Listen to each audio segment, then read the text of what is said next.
Today we're going to have a quick look at critical writing and critical reading. So critical reading is essentially just not taking an article or a text at face value. So it's looking at a little bit more into why it was written, whether it's persuasive, who else backs that idea up, and really looking into it in a bit more detail.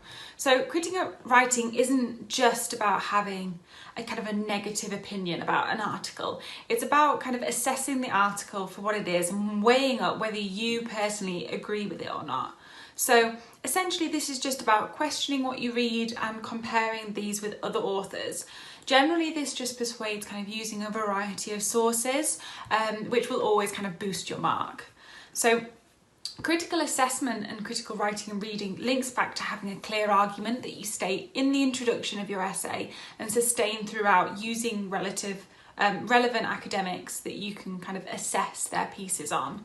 So often in science subjects, this is seen as kind of whether a study or an experiment is done well, whether results follow kind of their hypotheses and previous studies. For example, you could critically assess that by talking about how many participants they have in the study and really weigh that up. For humanities subjects, it can be slightly different.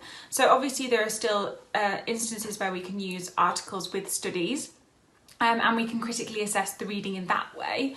However, we kind of need to go a little bit further to get kind of good critical analysis of articles without studies. So it's kind of less obvious. So that might mean assessing whether an article has made appropriate conclusions, whether they have ideas that have been accepted by other academics in the past or perhaps even in the future if it's kind of an older article. Obviously, you can tell whether that idea has since been developed if it's a really old article and whether it's still accepted in current day.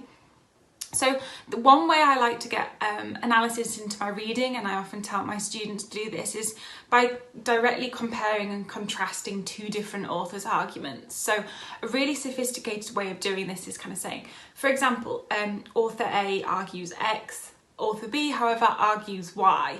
So the key here is to make assessments about which author is more persuasive, has a stronger argument. So this shows that you've read more than one argument on the topic and will generally make your essay more critical.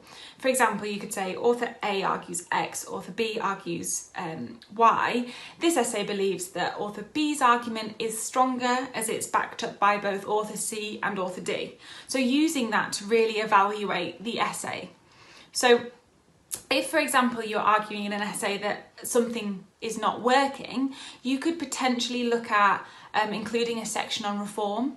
If you are saying something is not good enough, for example, perhaps you're saying that a law is not good enough, then maybe you should suggest ways that it could be changed to make it good enough. So including this criticality is all part of critical writing and is really crucial to getting those higher marks.